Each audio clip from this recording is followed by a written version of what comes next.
That was up. So I'm just responding to a video request. Appreciate the question. Got it up on the screen. But anyways, okay. So to answer this question, much like INFJs, ENFJs, they make good like counselors. Us on the like ISTPs on the other hand can make good psychologists. Like we're not good with emotions, but we can be, if we have an interest in it, we can be good at understanding people. If we have an interest in understanding people, we can be good at understanding like how people's minds work and how the subconscious mind works. Yeah, like we take that mechanical mindset and apply it to subconscious, which is what I kind of do. And I've also myself considered going back to school.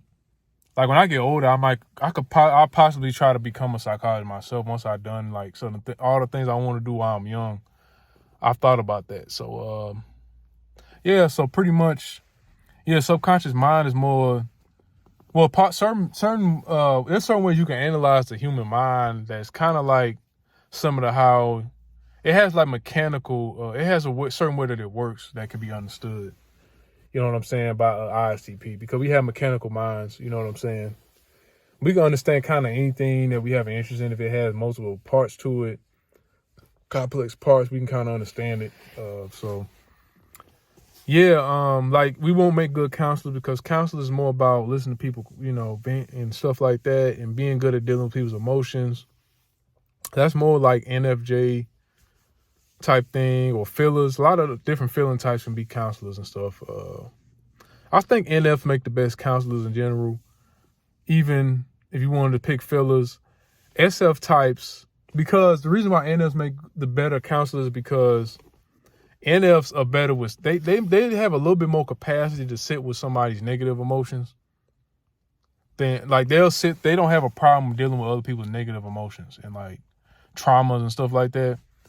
SF types can do it well too, but they don't have they have a little less capacity to deal with like other people's negative emotions and traumas than NFs do. Really both of them can, but NFs got that little bit more capacity to deal with it. Like I'm talking about your real dark stuff. They got a little more capacity. That makes sense. I'm trying to think of a way. SFs are better at different types of them. I can't really think of it right now, but SFs have a better.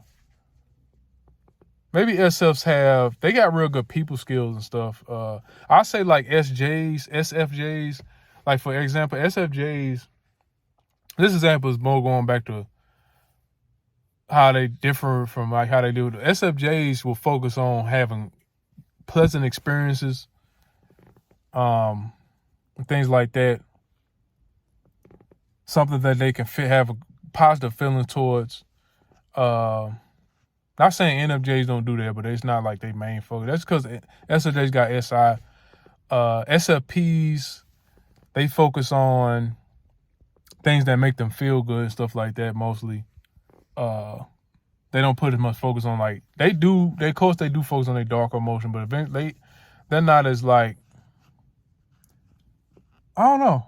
I wouldn't even say that, but yeah, SFPs, they also focus on with extroverted sensing and introverted feeling. They just want to enjoy life.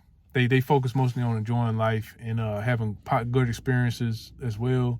But I guess in a more external sense, they want to experience a lot of things versus SFJs they don't necessarily put as much emphasis on experiencing many things, but they have certain experiences they want to have that they can cherish and reflect on a lot. And they can absorb a lot, like take a lot of information out and learn a lot of things from maybe less experiences. And SFPs want to have a variety of experiences. They want to be able to move on from things pretty much. Like SFPs want to be able to move on from things that give them negative emotions. That's let's put it like that. They want to experience things. They want to move on. They don't want to hold on to stuff. Like, you know. So I hope that answers your question. Try to stay on subject, but thanks.